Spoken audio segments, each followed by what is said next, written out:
Hey guys, this is John, and I'm playing robwilby in the 15-minute pool on ICC. So fairly low-rated opponent, all things considered, but it happens sometimes, and we'll play them the same regardless of what their rating is. So, he plays b3 on move 1. I'm going to play d5 against that. I have played e5 in the past, but I feel like a lot of players who play the Nimzo-Larsen, which is b3 on move 1, I feel like they're prepared for that move because they see it so often. So I'm just going to develop in a, pretty conventional way. Interesting that he played e3 and refraining from putting the bishop on b2 yet. I'm going to take the opportunity to fianchetto my own bishop in this case, so I can have a counterweight to their bishop on b2. So bishop g7. Just take a look at robwilby's stats. Played about 230 standard games, 15-minute games, that is. Only time control this player plays, practically. Peak rating, 1751. I think I'll play c5 because one plan that I know is attractive for black in this opening is to play d4 and try to cramp white, block this bishop out of the game on b2. So that will be my immediate plan. I can go knight c6. I'm a little bit worried that they might play knight e5 or bishop b5. Knight c6 would be very consistent, though. I think I'm going to do it. I'll just play knight c6. If they jump into e5, I might play bishop d7. I might take on e5. I might play queen c7. I have lots of options.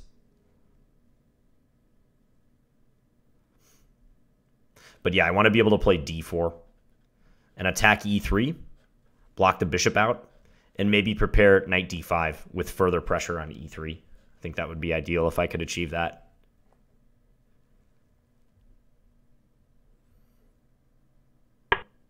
Plays knight c3, so he's actually encouraging me to play d4. So if I play d4, he takes with the pawn, I take with my c pawn, and then knight b5, let's say. Then they would be attacking the d4 point 3 times. I am capable of defending it with a move like knight e4. So I think it's probably okay for me to do that. I could also just play a6 and then d4 on the next move. There's nothing wrong with that. a6, maybe knight e5. I like the look of this right away, so I'm going to do it. It's a move that is begging to be played in the position, so I'm just going to go ahead and do it and not give it too much more thought. Yeah, and he takes.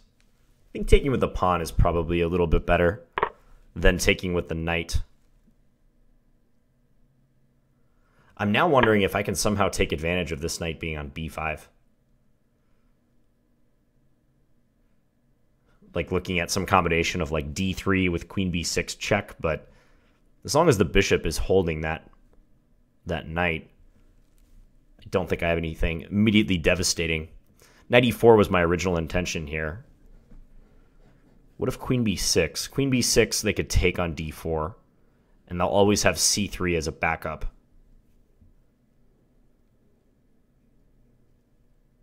So that's no good. Yeah, I think knight e4 is what I'll do. I really wanted my knight to go to d5, but if I go to d5, that's blocking my queen from defending d4. So this way I just add the bishop as a defender, and this knight is still pretty well placed. If they want to chase it away with d3, he might have to deal with my knight coming into c3. Maybe I just change my mind and jump in there. Okay, against that move I was thinking knight c5 might be good.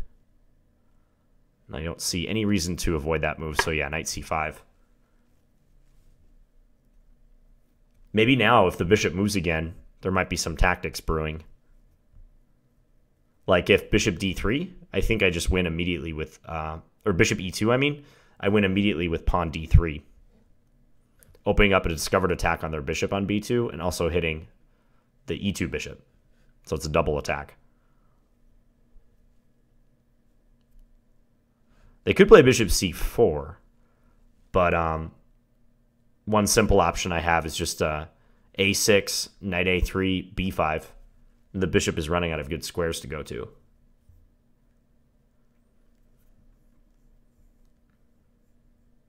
Yeah, that looks promising for me. He's struggling a little bit with the knight out on b5. It's not a super secure place for the knight. Plays queen e2, so I can just grab the bishop pair if I want. I probably will do that. Knight takes d3. If queen takes d3, then I would assume that bishop f5 is strong.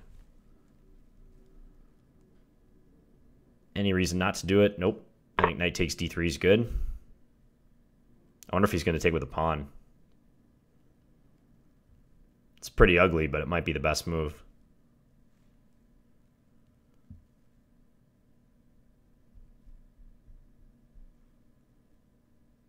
That's just a real depressing move to have to make. Nope, takes the queen. Okay, so a couple options. Bishop f5 being the principal one. There's also knight b4, but knight b4 they can play queen c4, and my knight is loose. It's an undefended piece.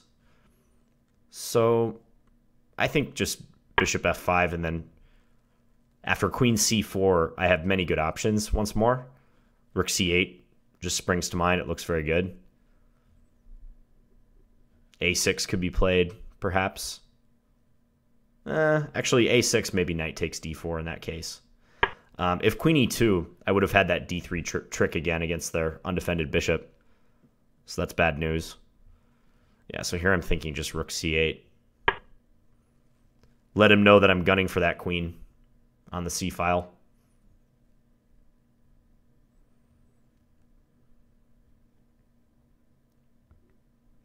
They could go queen a4. That gets out of the discovered attack on the c file, and also maybe threatens to take on d4. If that happens, I might just take on c2. I'm also looking at queen b6 as an option.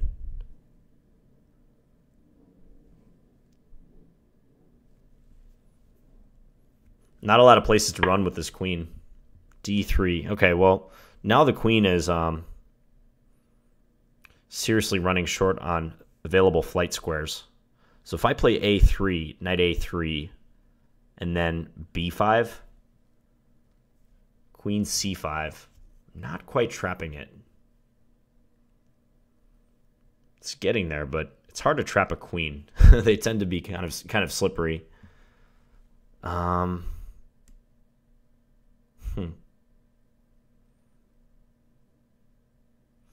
a6, knight a3, b5, queen c5,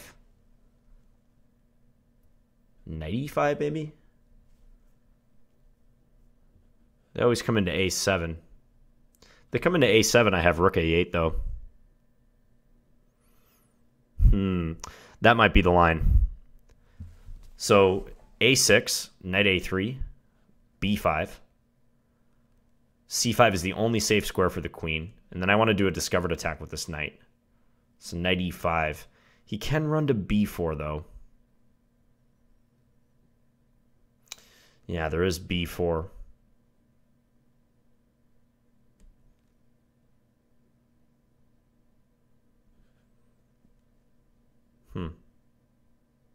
You know what I'm going to do? I think I'm going to go a6, knight a3, and then queen d6. That's a sneaky move, and a good one, I think. Because at that point, I'm taking away the c5 square, so I'm kind of thinking backwards. I want to take away the c5 square so that when I play b5, they can't run there with their queen. And at the same time, queen d6 attacks f4, and also kind of hints at the knight on a3 as well. And supports knight b4, if that's a move that I want to get in. That also would threaten stuff. Yeah, I think this move is very strong. Because, and the reason why I found it is I kept having problems if the queen escapes to c5. Because, you know, all the discoveries I was looking at, that was a constant issue. I think their best move in this position might be queen a4. Even though their queen is super precariously placed over there. Okay, knight g5 seems kind of random. They're not threatening f7. I have that defended. I think they're trying to defend their f-pawn, maybe come to e4. But they're ignoring all these discovered attacks on their queen. So knight b4 will just win the queen, wouldn't it? b5 would allow them to sack the knight for, yeah, a couple pawns. So I think knight b4 is what I'll do. I'm just checking to make sure that there's nothing involving knight takes f7 that has to be on my radar. If knight b4, knight takes f7, I can just play rook takes f7 because notice that my rook on c8 is supported by the bishop. Yeah, I think this is going to win me big material. Knight b4.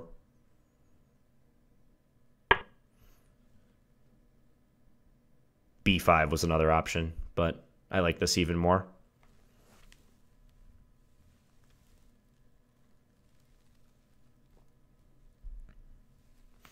That's a nice point about the bishop on f5 supporting the rook on c8, because otherwise they might have knight takes f7 here to muddy the waters.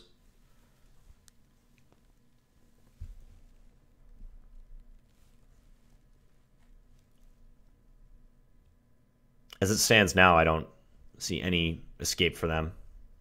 Anything that gives them a remotely playable position. If knight e4, I can just play bishop takes e4 before taking the queen.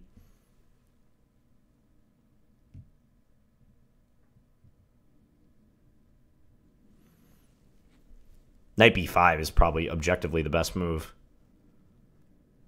But even then, I think the queen is going to end up trapped. Knight b5, a takes b5, queen takes b5, bishop d7, maybe? I mean, if I get to that point, I would probably just take on c2 or play something practical rather than trying to trap the queen. Though I do think the queen could be trapped.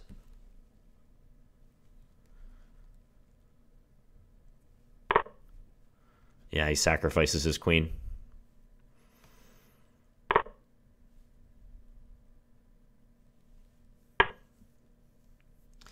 Okay, knight e4. I think I'll just take it and then take on c2. My bishop is not doing a whole lot on f5, and I'm very amenable to a trade, so if knight takes c2, could they pin me and cause trouble? I don't think so when I have d3 available. So let's just grab that pawn. d3 is always convenient to support the knight.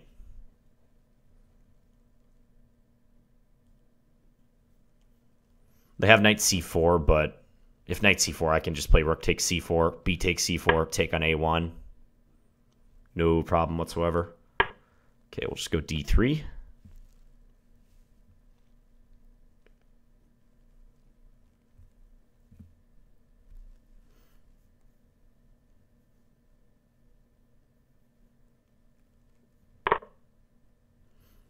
Takes on g7. I'll just take back. The knight's hanging.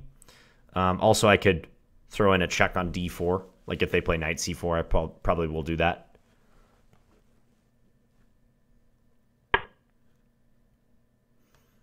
Check. And then after king h1, I think I'll play b5. Or just d2. d2 is also very good. d2, and if rook takes c2, I could queen. Plays rook f2 instead.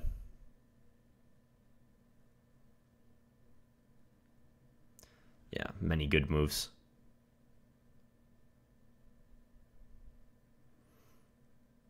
I think I'll just go knight e3. This knight is pinned to the rook on c1. So now I'm threatening not only to take the knight, but also b5. So it's going to be further material loss.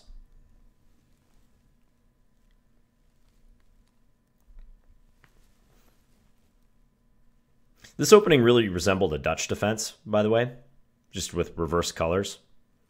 And one thing that white sometimes does in a Dutch to cross black's plans is to play d4, d5 at some point.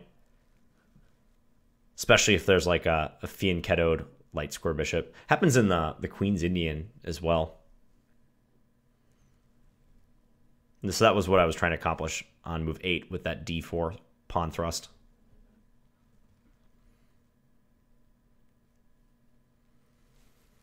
Yeah, and this will soon be over, I predict. I think he's going to be resigning or playing on a few more moves and then resigning.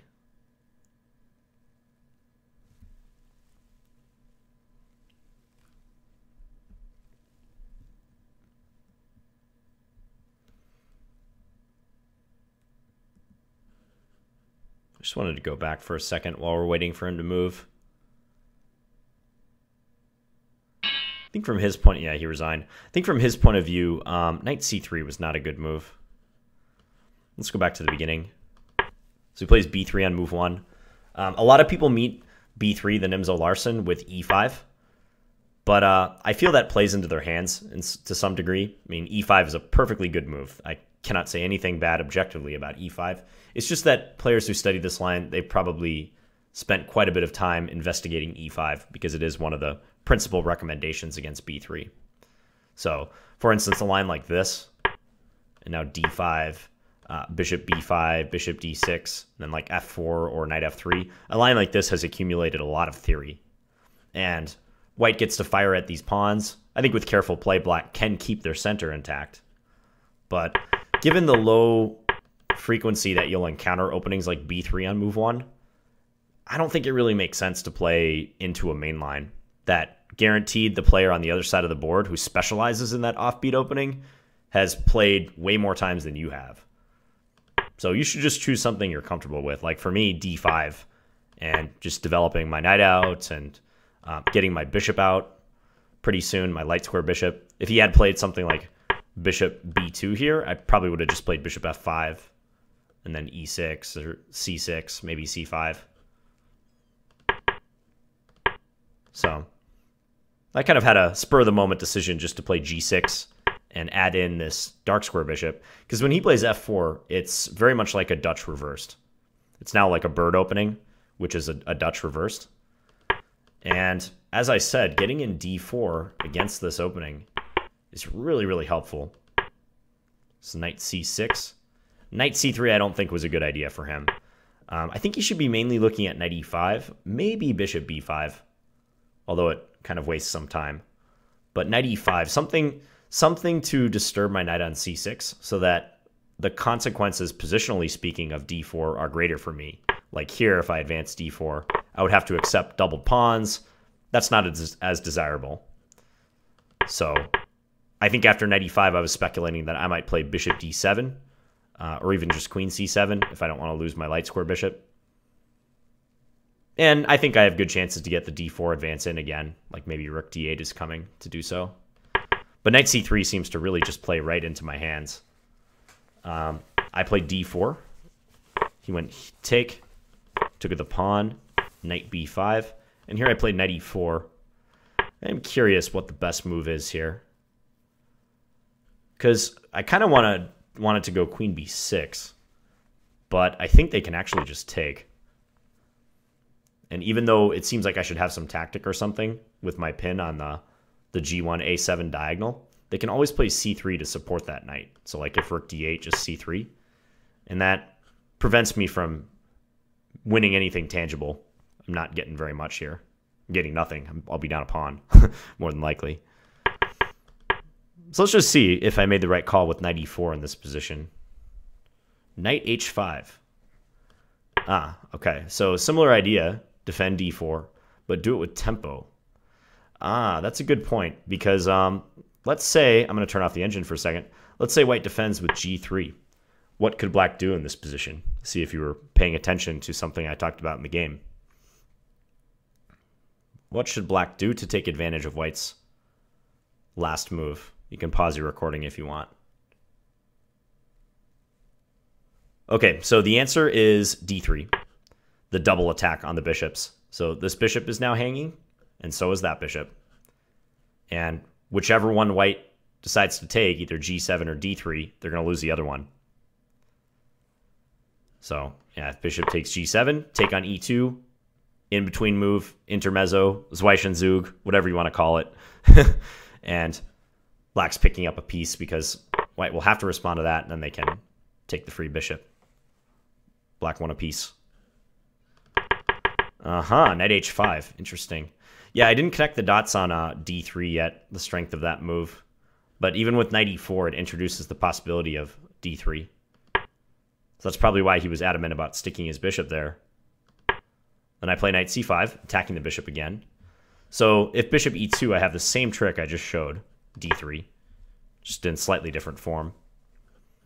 So I thought he was going to play bishop c4. And what line was I looking at here? a6, knight a3, b5. Yeah, this is probably just very good, because if bishop e2, again, this move strikes. Nothing has changed.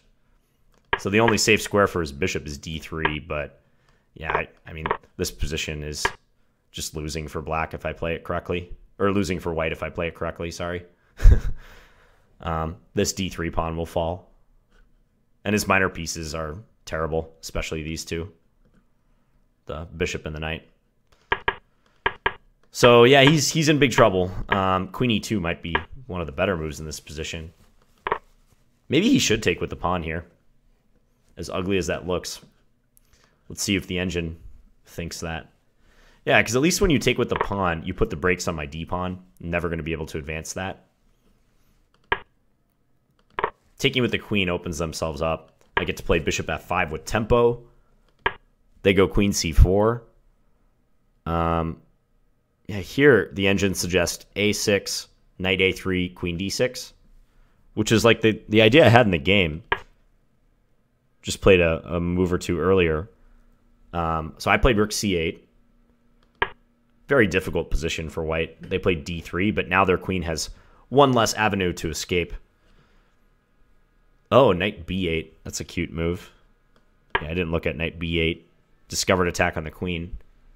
What's the point of that? So if they play, I don't know, queen here, let's say. Bishop d7, threatening a6. What about queen b4? You just grab the pawn on c2? Okay. Backward knight moves. Those are difficult moves to see for many people. It's a common blind spot. I didn't even look at knight b8 at all.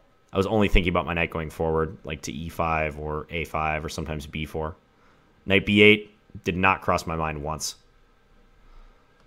So a6 here. Fortunately, yeah, queen d6 is a really good move. Was happy to have found that move. And again, it's reciprocal thinking. I first investigated b5, like very natural move. What happens if I just attack the queen? But I see they're always escaping via c5. And I was trying to make this work. Like I was wondering, like, can I play like knight e5 and, you know, maybe trap their queen somehow after this? But I guess they have an out in a lot of cases. So thinking backwards, b5 is a good idea. It actually can't really be stopped, even if I give him a free move. So queen d6 first. Yeah, I see the engine just changed its mind and it now liked b5 more. But I'm still partial to this move, queen d6. Yeah, it's a beautiful move. It just attacks f4, it eyes a3, and it prepares the b5 threat and connects the rooks. So just all around stellar move, extremely useful move. Yeah, and I thought queen a4 might be the only way to save himself. Voluntarily withdraw the queen to the side of the board so that he doesn't get hit with discoveries. And if I play b5, he can take on a6 then. Not exactly what I'm looking for. So I probably would have just grabbed the pawn on f4. And been content with the fact that I'm up a pawn with the bishop pair and good pieces, and his pieces are huddled over here on the queen side. So queen d6, and then he played this fateful move. Yeah, queen a4 is probably his best chance, but still not a great position. Yep, knight b4, and his queen is all out of squares to go to. And as I mentioned, it's very convenient that my bishop defends the rook, so that knight takes f7 can just easily be met by rook takes f7. If that wasn't the case, I would have to do something different, maybe. And notice the point of knight takes f7 is that if I take on c4, they have knight takes d6. So, yep. So after knight b4, he took the queen, and then we played for, or took the rook with his queen, I mean, and played a few more moves. But this is just a conversion phase. Being careful, being accurate, not giving him counterplay if it's warranted to stop it. And here he resigned. Okay, I hope you guys enjoyed that game. As always, please leave me any feedback in the comments if you have it. And I'll talk to you guys tomorrow. I'll have another standard game for you. Bye.